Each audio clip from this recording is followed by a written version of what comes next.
tudo bom? Estamos aqui de cara nova no Cine Debate, dessa vez agora online, devido à quarentena. E estamos aqui de novo para falar sobre filmes. Não tem como não falar do Joker. Quem assistiu o filme Joker sabe como é que ele foi maravilhoso. E nós vamos começar com uma ficha técnica bem rápida. Quer falar, Serginho? Manda ver. Então, pessoal, a ficha técnica de Joker é um filme de ação, né, dirigido por Todd Phillips e estrelado pelo ator renomado o Joaquin Phoenix, né? Já foi 3 vezes indicado ao Oscar e dessa vez ganhou. É o primeiro Oscar dele por esse filme. Joker, ele já fez ela também. E o filme estreou no ano passado, dia 3 de outubro, e perdurou durante muito tempo por conta da arrecadação financeira que ele teve durante aquele período, né? Ele ficou até dezembro, até passou de dezembro em cartaz, né? Então é um filme que teve um recorde assim de bilheteria ao mesmo tempo. Ele é do gênero ação, né? Ele é focado na história do vilão icônico, né? O Joker, né, que é o vilão do Batman, né? Só que dessa vez ele é protagonista da história, né? Ele já se torna um personagem onde conta a história dele, como ele começou, né? Baseado na criatividade dos diretores, né? Do diretor, do ator também, que auxiliou bastante na criação do roteiro. Agora eu quero saber o que vocês acharam do filme. Vocês gostaram? É o segundo Oscar para o mesmo papel. O primeiro Oscar foi para o Heath Ledger, um Oscar póstumo, só que o Heath Ledger foi indicado como coadjuvante na história do Cavaleiro das Trevas. Em comparação com essa história, foi contada pelo Todd Phillips, o roteiro também é dele. Ele humaniza um personagem que a gente conhece como sendo vilão das histórias do Batman. Então, se tratam de 2 Coringas, se formos comparar os dois. O Coringa do Heath Ledger com o Coringa dele. O Coringa do Joaquin Phoenix é muito mais humano, porque ele tem dramas, tem dilemas reais. Não sei se vocês conseguem entender o que eu estou querendo dizer. A comparação entre os dois. Para mim, é muito claro que o primeiro Coringa, do Heath Ledger, ele é mais ficcional, ele é mais fantasia, em comparação com o Coringa do Joaquin Phoenix, que a intenção do filme é literalmente humanizar um personagem, né? Eu não sei. Sim. Né? A gente vê como ele é um humano, né? Até que em vários momentos do filme a gente sente dó, a gente sente pena, a gente vê ele como uma pessoa que a gente gostaria de abraçar, de cuidar, né? E depois ele vai tendo tantas decepções na vida dele, assim como várias outras pessoas têm na vida real, como eu tenho, como todo mundo aqui tem, né? E esse ser humano vai se transformando, né, na imagem do Joker, do Coringa, né? Através dessa decepção e também por conta da psicopatia, desses distúrbios que ele tem, né? Distúrbio do riso e a forma como esse filme é maravilhoso, ele é denso, a trilha sonora te pega do estômago, né? E a forma como o Joaquin Phoenix trouxe alma para esse personagem, eu fiquei muito, muito, muito maravilhado quando assisti esse filme.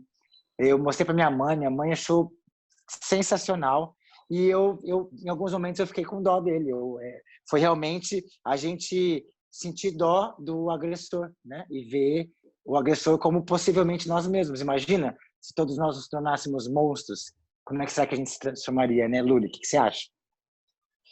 É um filme pesado, perturbador, né? Mas ele traz a ideia de que ele é um príncipe do crime, mas muito humano, né? A história condiz com a exposição violenta dos atos dele, né? Justifica em muitas das cenas o que ele traz é a força da psique, né? Da luta contra as mazelas humanas, né? E fica tão claro que cria uma empatia, né? E a gente se coloca muitas vezes no lugar dele e a gente, como o Sérgio disse, parece que quer cuidar dele, né? Sabe, defender ele quando ele é agredido. E muitas vezes no filme, na verdade, em quase todas as vezes, eu particularmente torci para que desse certo, sabe, o caos que ele criava, que ele tivesse sucesso. Tal empatia gerou, né? É um filme que conquistou todos os espectadores. A gente... Não sei se vocês concordam comigo, né? Desculpa, Hugo. Eu Pode penso falar. não sei se vocês concordam comigo, mas é um bom trabalho de gênese, né? A gênese do personagem, que é trazer... Opa, Caiu o dedo. travou Mas aqui. Ele Continua. Ele tá falando? Caiu o teu. Não, estão me ouvindo? O teu tinha travado. Agora sim. Ah, tá. Seu áudio. Eu falei que é um bom trabalho de gênese, no caso, né? Não sei se vocês concordam comigo, vocês que são atores também, porque tem essa questão de transformar o personagem em uma pessoa, uma criatura mais próxima da gente, né? Porque, que nem vocês falaram, ele já passou por situações difíceis, como nós passamos, né? Ele sofreu traumas, além do que o diretor ele traz uma crítica social também com esse filme. A gente vê uma Gotham que, tipo, a cidade não tem saneamento básico adequado, o governo cortou alguns investimentos públicos, o próprio investimento que ele tinha como psicólogo e tudo mais foi cortado, né? E a gente vê que, eu acho que o filme traz essa proximidade maior no sentido de que a gente também vive essa, principalmente aqui no Brasil, né, no atual governo, a gente vive essa situação, né, nos cortes e orçamentários. Por exemplo, no ano passado foi cortado as verbas das universidades, e eu, que sou universitário, fiquei muito impactado com isso. Então a gente tem essa revolta, né? O público sentiu essa revolta e acabou que o Joker foi um precursor de toda essa revolta do público. Sim, não é um filme de ficção, a meu ver. Eu não vejo o filme Joker como um filme de ficção, né? Eu vejo ele como uma crítica furiosa à sociedade e, como a Luli falou, a gente torce para que os planos dele de vingança, os planos violentos de agressão contra os agressores funcionem, né? Tem aquela cena do trem que ele encontra, né, no subway, né, no metrô, que ele encontra os agressores dele e ele se vinga. E a gente... eu duvido que as pessoas não tenham gostado dessa cena. Que você não olha e fala assim, bem feito. Isso mesmo, sabe? Então, é nesse momento que a gente percebe o quanto que a mensagem do filme é muito clara, né? Como que a gente realmente toma as dores do agressor, né? E o Joker, assim como todos os Jokers da história, eles têm frases impactantes. Tem uma frase particular desse filme que é: o maior problema da sociedade é achar que os loucos têm que agir como pessoas normais. Essa frase, para mim, é tipo assim, nossa, tipo assim, é verdade. Ele é louco, por que você está julgando as atitudes dele sabendo que ele é louco? Ele é louco. Ele vai agir como louco, né? Luli, você queria falar alguma coisa? Viu você fazendo assim? Eu? Não? Não. Você tinha feito assim? Eu fiz assim, eu penso assim, é isso mesmo. Foi espantar o mosquito. O Hugo falou a verdade, né? O filme ele é repleto de frases impactantes, assim. Sim. Quando eu fui assistir ele, eu assisti ele 3 vezes no cinema, de tanto que eu gostei, gastei meu dinheiro não assistir no cinema. Agora tá disponível no Now. Parabéns. Muito bem. Porque é isso eu aí. adorei, desculpa, mas são frases assim que tu fica impactado, gente. São frases assim que é um soco na barriga. Então, realmente é uma crítica muito grande, né? As atitudes que às vezes nós tomamos, né? Nós que somos muito críticos, como o Hugo falou, a gente não se coloca no lugar do outro, né? Então tem tudo isso, o filme aborda tudo isso. E a gente se sente no lugar do personagem. E a trilha sonora, gente? O que vocês acham disso? Mereceu o Oscar, não mereceu? Foi os 2 únicos Oscars, né? A trilha sonora e de melhor ator, né? Melhor performance de ator, né?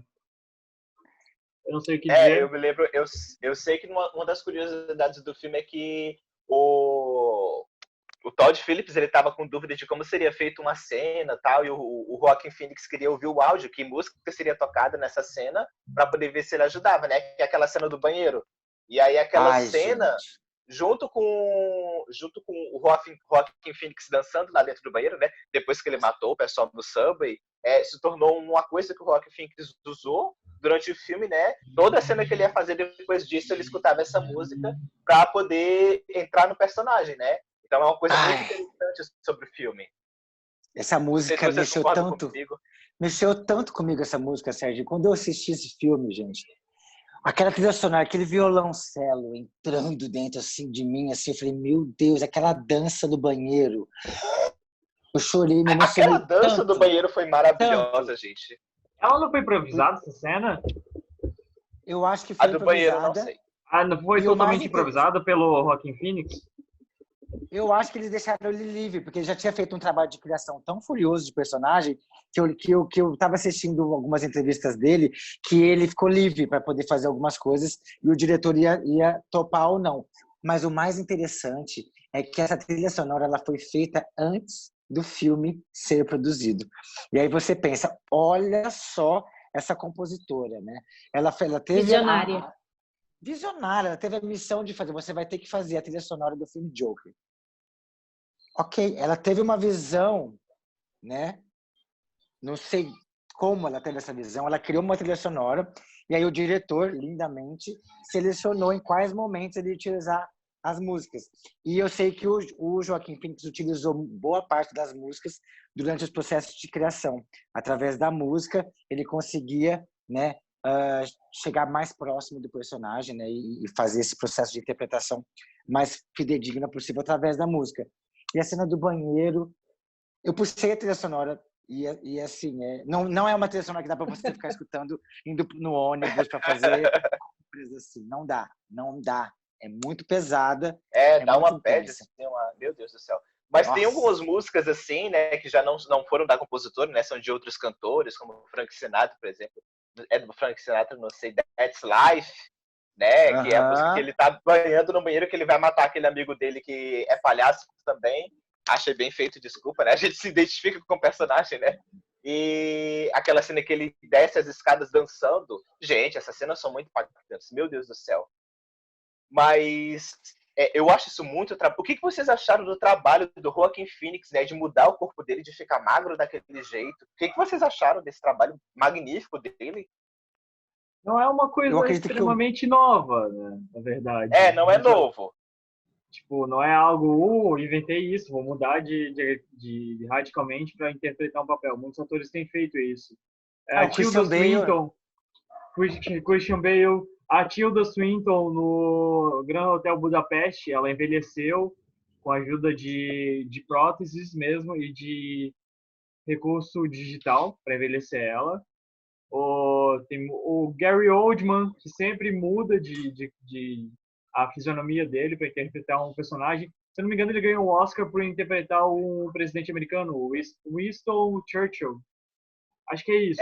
Uma coisa assim. Uhum. Ele ficou gordo, tem papada e ele até começou a fumar por causa desse filme. Ele não fumava, né? Ele começou a fumar só para fazer esse personagem. É um desafio gigante. Você abrir mão do seu corpo, geralmente você tem que emagrecer ou você tem que engordar radicalmente em prol de um filme, de uma arte. Você primeiro abre mão do seu apego pessoal, vamos colocar assim, eu tenho uma imagem, né? Eu tenho uma imagem, eu não quero mudar porque eu me gosto assim, mas a primeira coisa que a gente tem que falar sobre ele, emagrecer radicalmente, tem que ter muita coragem. Segundo, tem que ter muito sacrifício, porque não é fácil. As pessoas acham que é só ficar sem comer, mas não é. É um grande sacrifício. E um preparo, né? Tem que fazer isso de uma forma consciente, né? De uma forma correta, mas depois você engordar, né? Voltar ao peso normal. A gente sabe que o Joaquin Phoenix ele é vegano, né? Então, ele já tem uma alimentação saudável. Então, para ele tomar uma atitude dessas, a gente pode pensar, nossa, mas que exagero, né? Como todo mundo aqui é ator, a gente sabe que no começo nós recebemos as lições de que nosso corpo é a nossa ferramenta de trabalho. Então, a partir do momento que a gente tem que utilizar nossa voz e o nosso físico para contar uma história, então faz sentido você ter que emagrecer 24 quilos para fazer um filme, ter que engordar para fazer outro filme, né? Você tá usando as ferramentas de trabalho que você tem para executar a sua função como profissional, né? De interpretação, de atuação. Então, eu acho que é bem válido, eu acho que é necessário. E o que você acha, Luli? Agora você fez assim, né? Agora eu fiz. Mas é visual, hein? Pela profundidade desse trabalho, né? Dessa construção e estudo desse personagem, eu, particularmente como atriz, e pelas gênesis que a gente faz, né? Estudando e atuando, eu acredito que tenha sido muito, muito sombrio, né? Mas que trouxe assim, uma essência muito crua, bem realista, até assim inconsequente, né? De um dos maiores vilões de todos os tempos, né? Das histórias em quadrinhos. Ninguém esperava uma criação dessa, uma gênese dessa, uma entrega dessa. Né? Todo mundo pensou, a maioria, é mais um dos Coringas, é mais uma história. Né? E a gênese que ele criou e o preparo que ele fez foi o que alavancou a essência desse filme. Né? Sim. B? Então, o que eu tenho a acrescentar é que quando foi anunciado que ele seria o novo Coringa, o meu pensamento imediato foi: é o ator perfeito para o papel perfeito, porque o Joaquin Phoenix ele tem esse histórico de fazer filmes bem fora da curva, às vezes filmes não tão fora da curva. Ele fez uma comédia romântica, vamos colocar assim, que é o Her, que é muito fofinho. E tipo assim, a primeira coisa que eu pensei quando saiu que ele ia fazer o Coringa é que é o papel perfeito para a pessoa perfeita, porque pelas informações que chegam até nós sobre ele, é que ele é uma pessoa muito doida. Ele tipo saiu da indústria cinematográfica para fazer um documentário em que ele virava um rapper, que na verdade é um filme. Uma coisa muito doida, uma viagem muito doida. Ele sair do circuito do cinema, não interpretar mais, para virar rapper e fazer um filme sobre isso. Né? O cara é muito doido. E ele não é fácil de lidar. Eu vi que teve alguns fights, né, no set de filmagens, no momento que ele estava em criação, olhando para um espelho, e aí ele reclamou porque acho que o pessoal do técnico, a parte de som, os técnicos estavam lá e falando muito. Então, eu sei que ele reclamou e o pessoal, nossa, o Joaquin Phoenix ficou mó bravo e tal. Mas vamos falar um pouco mais de como é, né, a postura de um ator, como que somos humanos, né, no set de filmagem. Vamos dar um break? Vamos dar um break rapidinho? A gente volta já. É agora.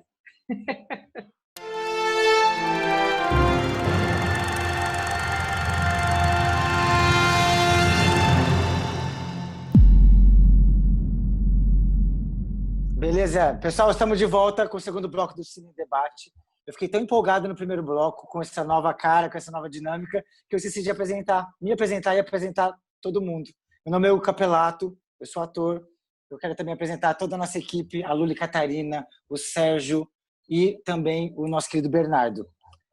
Somos todos atores, amantes de cinema, e vamos continuar falando sobre atuação. Nesse caso, sobre atores difíceis de contracenar, difíceis na hora de você contratar. Nós somos humanos, né? Todo mundo tem um jeito de lidar com as coisas. Só que tem alguns atores que são meio difíceis. A gente estava falando sobre o filme Joker, né? Estamos falando sobre o filme Joker, e o Joaquin Phoenix, ele deu um piti em uma das gravações. Ele estava num processo de criação e a gente sabe que um set de filmagem tem gente o tempo todo, técnico de som, de áudio, e aí estavam fazendo muito barulho e o cara simplesmente falou: o que é isso? Xingou, mandou a merda, o cara do som, porque ele estava aqui tentando criar algo. Ele falou: estou tentando criar alguma coisa real aqui, não sei o quê.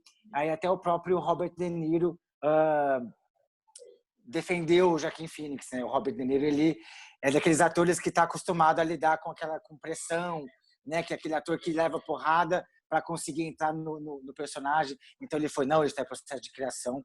Né? A gente estava lendo sobre algumas curiosidades de vários atores difíceis. O que vocês pegaram aí, gente, de ator complicado?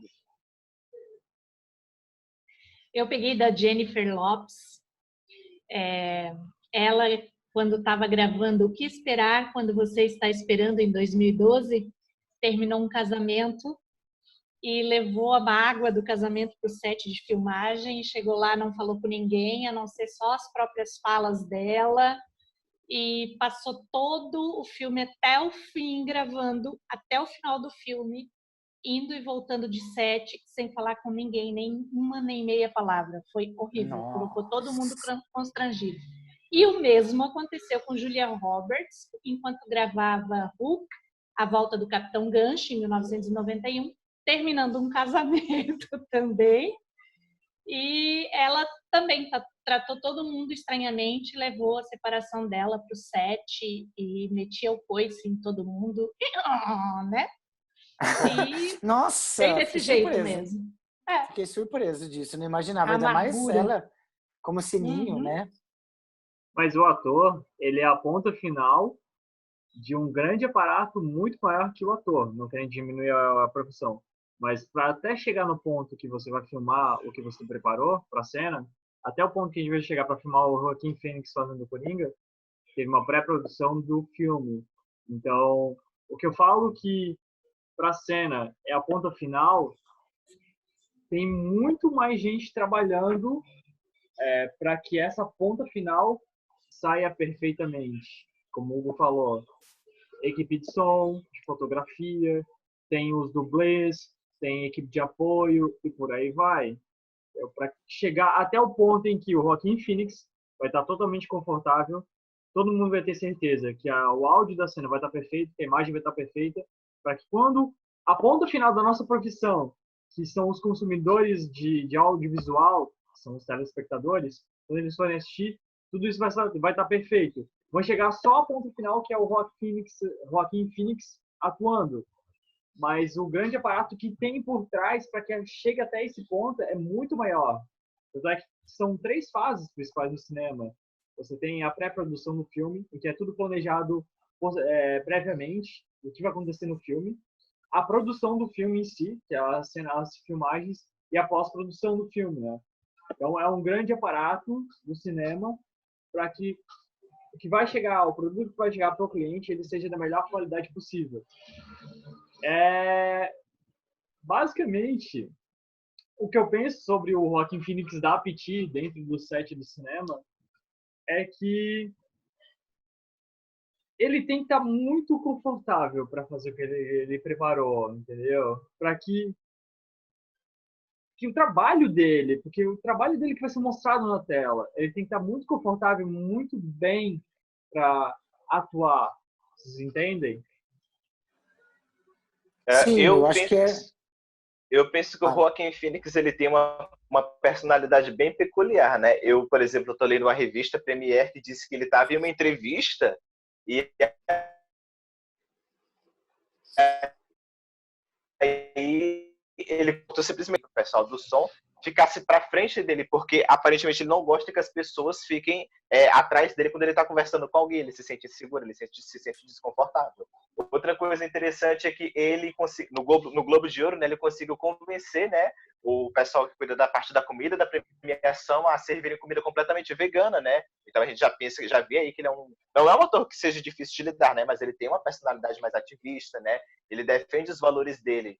Como, por exemplo, ele estava, eu não sei se foi com a Winona Ryder, né? Ele estava em um protesto público, ele foi preso por causa desse protesto, né? Em prol de alguma coisa da natureza. Então, ele tem uma personalidade bem peculiar, realmente. Mas é que tá. Se você colocar em comparação um ator que chegou agora no mercado, por exemplo, eu vou falar, eu quero só toalhas brancas e feitas de fios egípcios do Marrocos.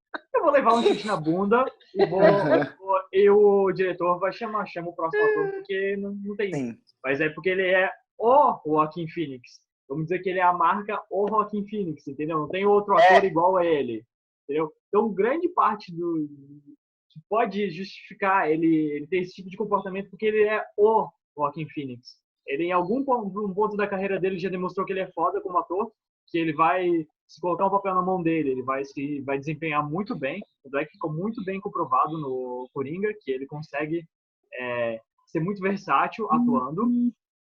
E eu acho que a grande explicação para ele, para esse tipo de comportamento, porque ele é o Joaquin Phoenix, parte da marca dele, entendeu? A marca e dependendo dele... do que eu concordo com você, mas dependendo do que a gente acha, ambiente de trabalho é tão gostoso trabalhar num ambiente gostoso, leve, em que todo mundo se ajuda, né? Quando, né, eu estou num set de filmagem, eu acho que quanto mais confortável, quanto mais companheirismo for, melhor. Eu me sinto mais confortável até para entrar mais no meu personagem, sabendo que o clima à volta é um clima gostoso, com uma energia boa. Tem essas pessoas que não são assim, não trabalham assim. E aí você pensa, dificultou o trabalho? O produto final não ficou maravilhoso? ficou, né? A gente estava falando sobre exigir coisas, né? Se você fosse exigir coisas, eu lembrei de uma matéria que eu estava vendo sobre a Beyoncé. A Beyoncé, ela exige papel higiênico vermelho para se limpar. Por que será, né? Cada coisa louca, água a 21 graus Celsius, né? Ô, Caio, tá passando de cueca aqui na... A Mari de Tá Bob. gravando o programa e eu falando. Ô, Caio, você tá passando de cueca aqui atrás, meu filho, todo mundo... Ainda bem que o meu travou na hora que ele passou e eu não vi nada. O meu travou tudo. Agora ninguém. O Hugo tá travado. O programa Cine em Debate, O sabe? Hugo tá travando do Hugo. Vai encher um short. Mas tô falando de geladeira. Desculpa. Ai, meu Deus do céu. O Hugo caiu. O Hugo caiu. Então, assim, eu sei que um outro ator que dá trabalho também no set de filmagem, isso já o Quentin Tarantino já reclamou, o Martin Scorsese também, né, que o Leonardo DiCaprio, né, o ator mais conhecido praticamente do mundo, ele é muito vaidoso no set, ele é muito vaidoso, né? E assim, eu acho que até o próprio Quentin Tarantino às vezes uma vez já chamou ele de maricas e tal, né? Porque ele é muito às vezes vaidoso assim durante o set de filmagens, né? E assim, pegando um pouco do gancho do que o Bernardo falou, né, sobre a versatilidade do Joaquin Phoenix, é impressionante o trabalho que ele faz, porque a gente conhece várias faces do Joker, né? Porque a gente vê aquele Joker, né, que quer cuidar da mãe. Às vezes a gente vê um Joker sedutor quando a mulher vai bater na porta dele, né? E ele já fala com aquela voz mais sedutora. A gente já vê um Joker um pouco mais afeminado, quando ele tá no programa ali do Murray, né? Quando ele se imagina no programa do Murray, né? Então a gente vê várias faces do Joker, da mesma forma como o Joaquin Phoenix trabalhou a risada do personagem, né? Ele tem várias risadas, no mínimo umas 3 risadas durante o filme ali, né? Que ele usou como inspiração, né? Principalmente a atuação dele foi usada por atores desses filmes antigos, né? Tipo Charlie Chaplin, filmes sem áudio, né?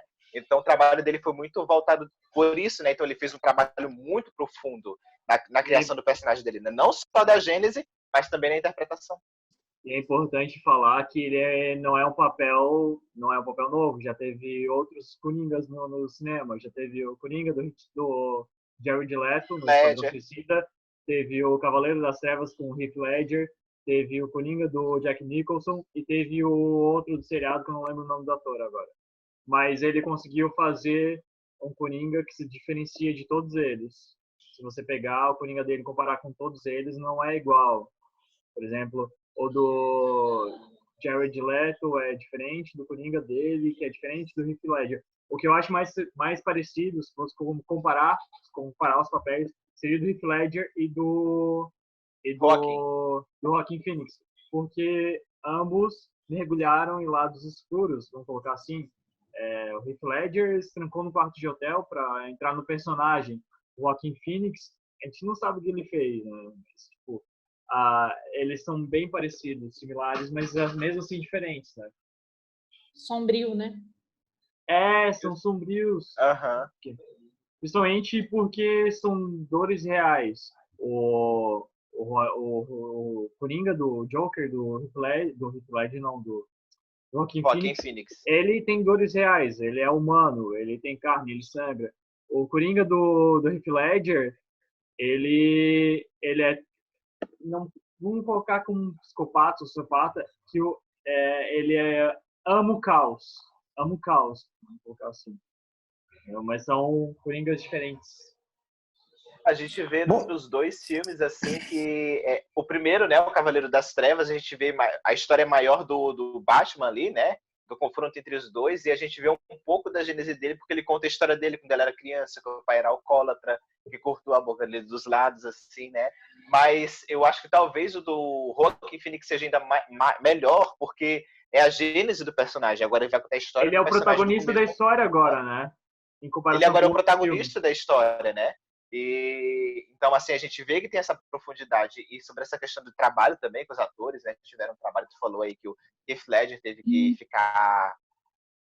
Eles trancou, a gente nunca sabe se é real essas histórias, né? Porque boatos sobre como o ator se preparou pro filme sempre rondam. Dizem os boatos que o Jared Leto mandou uma cabeça de porco numa caixa para Margot Robbie, que fez a Arlequina no Esquadrão Suicida. Eu acho que é puro marketing. Pode ser ou não ser marketing em torno da criação do papel, mas a gente nunca vai saber exatamente como o ator se preparou para o papel. Uma coisa que a gente aprende em aula é que a gente nunca pode contar o segredo de como a gente fez aquela coisa. Né? A gente nunca pode. A gente chorou litros numa cena, mas a gente nunca pode contar como é que fez. A gente enfiou o dedo no olho para chorar. Não, deixa abaixo, fala assim. Não, eu preparei. Quem é que ensinou isso? Fala pra mim, quem é que ensinou isso? Oi? Tem uma pessoa ali. Gente, eu voltei, tá? A equipe da Beyoncé deve ter cortado a minha internet, mas tudo bem, eu já tô de volta. E eu queria falar sobre os Jokers. Vocês estavam falando sobre o Jokers. O Heath Ledger, eu acredito que um dos principais problemas, eu acho que ele tirou a própria vida, possivelmente por conta dessa confusão mental que aconteceu depois que ele fez o personagem do Coringa, porque entrevistas com familiares, com amigos, falaram que ele ficou muito, muito diferente depois que estava gravando o Coringa durante as filmagens. Ele já tem um histórico de esquizofrenia, então eu penso que ele mergulhou tanto naquele personagem, naquela atmosfera, que ele não conseguiu sair. Eu acho que isso custou a vida dele. Olha só o tanto que é importante a gente ter, né, todos nós profissionais e os atores em geral, esse preparo, cara, porque senão você entra num personagem como o do Joker, como de um serial killer, como de um pedófilo, como de qualquer outra pessoa, né, que tenha todo esse peso, essa densidade, e se você não tiver, né, técnicas para entender que aquilo é um trabalho e que a sua vida é outra coisa, isso possivelmente vai acontecer com você, né, esses problemas. Então... Que seja um papel higiênico vermelho, né? No meio dessa história toda. Isso aconteceu porque ele não teve aula com o gringo. O gringo não preparou ele, entendeu? Sim. É isso aí. O segredo da coisa é ter aula com o gringo, Actoro. São todos atores da Actoro, então a gente é suspeito para falar. Né? A gente puxa o saco mesmo, ama. Não tem jeito, né? Vai levar a vida inteira isso, no coração, na alma e na arte. Não tem jeito, né? Vamos dar uma nota para esse filme? Bora. Então dá nota. E aí a gente finalizar esse nosso encontro, vamos dar uma nota. A minha nota é 5.000 para esse filme, maravilhoso. Esse trabalho de personagem incrível, a trilha sonora, que é uma das coisas que eu mais percebo nos filmes. Foi um conjunto maravilhoso de obra, de interpretação. Eu já assisti 2 vezes e toda vez que eu assistir esse filme eu vou sair dele. Então a minha nota é 5. Eu dou 5 também, porque o filme teve 5 indicações, na verdade teve 11 indicações ao Oscar, né? Isso já demonstra o quanto o trabalho, a qualidade do filme é grandiosa, né? Venceu 2, mas assim, só de ser indicado já é uma coisa importante. E eu dou 5 porque eu, mais que nem vocês, né? Eu concordo com o trabalho magnífico em todos os aspectos, a direção, o elenco, o roteiro, a iluminação, a fotografia, para mim tudo foi impecável nesse filme. Minha nota é 5. Desculpa. Pode ir, Lucas. Vai, Lucas Bernardo. A minha nota é 5. É um filme perfeito. Ele é um filme que humaniza um personagem tradicionalmente tido como vilão. Ele torna humano com problemas reais e a atuação do Joaquin Phoenix é perfeita. Ele realmente mereceu o Oscar de melhor ator pelo papel. Ele desempenhou muito bem esse papel do Coringa, porque ficou crível. A gente consegue enxergar nele, consegue ver que ele é um personagem totalmente real. Por isso, minha nota é 5.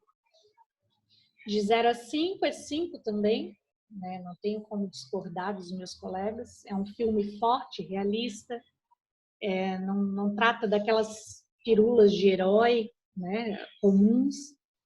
mostra de forma brilhante o quanto as indiferenças, dificuldades do mundo transformam as pessoas, né? E mudam o destino delas. A atuação dele é impecável, a direção também, é um conjunto.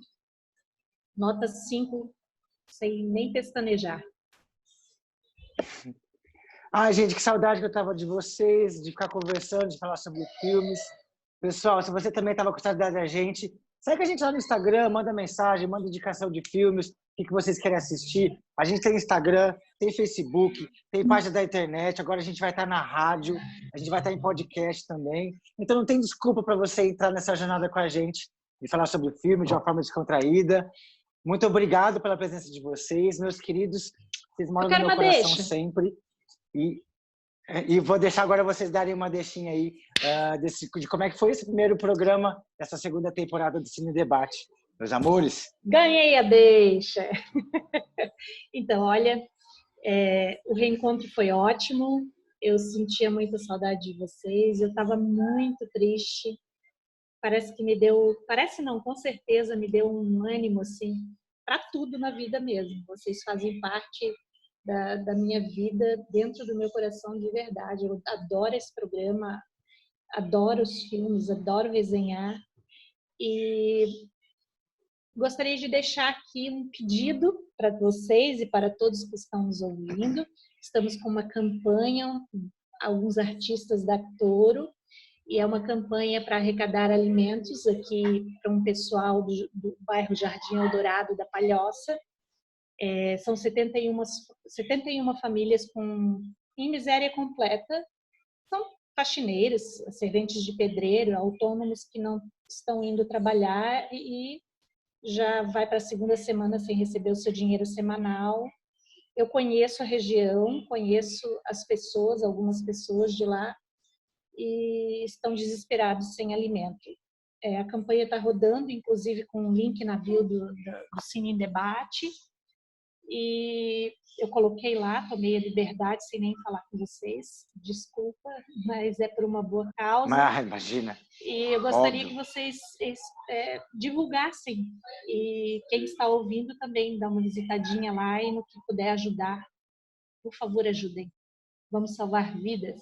Obrigada a todos vocês. Muito bom estar aqui. Alguém quer falar mais alguma coisa? Nos siga nas redes sociais.